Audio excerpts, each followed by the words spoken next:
Hi everyone, welcome back search creators world. Last ವಿಡಿಯೋದಲ್ಲಿ ನಾವು ಒಂದು ವಿಡಿಯೋ ಬಗ್ಗೆ ಮಾತಾಡಿದ್ವಿ. ರಿವರ್ಷನ್ ರಿಸಲ್ಟು ಮತ್ತು ಬ್ಯಾಕ್ಲಾಗ್ ರಿಸಲ್ಟ್ನ ನೆಕ್ಸ್ಟ್ ವೀಕ್ ಅಂದರೆ 21 26 ಒಳಗೆ ಬಿಡ್ತಾರೆ ಅಂತ, ರಿಸಲ್ಟ್ನ ಬಿಡ್ತಾರೆ ಅಂತ ವಿಟಿದವರೇ ಒಂದು ಅಫಿಷಿಯಲ್ ನೋಟಿಫಿಕೇಶನ್ನ ಬಿಟ್ಟಿದ್ರು. ಆ ವಿಡಿಯೋ ಬಗ್ಗೆ ಮಾತಾಡಿದ್ವಿ. ಅದೇ ಥರ ಸೊ ಈಗ ಬಿಟ್ಟಿದ್ದಾರೆ, ರಿವರ್ಷನ್ ರಿಸಲ್ಟ್ ಮಾತ್ರ ಬಿಟ್ಟಿದ್ದಾರೆ, ಬ್ಯಾಕ್ಲಾಗ್ ರಿಸಲ್ಟ್ ಇನ್ನೂ ಬಿಟ್ಟಿಲ್ಲ. ಓಕೆ, ಸೊ ವರಿ ಆಗಿಬಿಡಿ. ಈ ಶನಿವಾರದೊಳಗೆ ಅಂದರೆ ಈ ವೀಕ್ ಒಳಗೇ ಬಿಡ್ತಾರೆ, ಬ್ಯಾಕ್ಲಾಗ್ ರಿಸಲ್ಟ್ನು ಕೂಡ ಬಿಡ್ತಾರೆ. ಸೊ ಯಾರ್ಯಾರಿಗೆ ರಿವರ್ಷನ್ ರಿಸಲ್ಟ್ನ ಅಪ್ಡೇಟ್ ಮಾಡಿದ್ರು ಅಂತ ಈಗ ನೋಡ್ತಾ ಹೋಗೋಣ.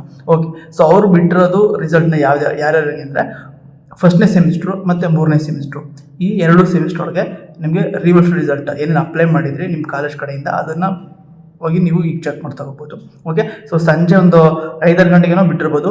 ಅಫಿಷಿಯಲ್ ವೆಬ್ಸೈಟಲ್ಲಿ ಲಿಂಕನ್ನು ನಾನು ಪ್ರೊವೈಡ್ ಮಾಡಿದ್ದೀನಿ, ಅದರಲ್ಲೇ ಹೋಗಿ ನೀವು ಚೆಕ್ ಮಾಡಿ. ಸೊ ಬೇರೆ ಕಡೆ ಎಲ್ಲಾದರೂ ಬೇರೆ ಥರ್ಡ್ ಪಾರ್ಟಿ ಅಪ್ಲಿಕೇಶನ್ಸು ಏನೇನು ಬಿಟ್ಟಿದಾರಲ್ಲ ಆ ಥರ ಹೋಗಿ ಚೆಕ್ ಮಾಡ್ಕೋಬಿಡಿ. ಲೈಕ್ ಆನ್ಲೈನ್ ಸರ್ಚ್ ಮಾಡಿ ತಕ್ಷಣ ಎಷ್ಟೊಂದು ಸಿಗ್ತವೆ, ಸೊ ಅವನ್ನೆಲ್ಲ ಚೆಕ್ ಮಾಡ್ಕೊಬಿಡಿ. ಅಫಿಷಿಯಲ್ ವೆಬ್ಸೈಟಲ್ಲಿ ಹೋಗಿ ನಿಮ್ಗೆ ಚೆಕ್ ಮಾಡಿ ನಿಮ್ಮ ರಿಸಲ್ಟ್ ಕರೆಕ್ಟಾಗಿ ಸಿಗುತ್ತೆ. Okay, so thanks for watching this video.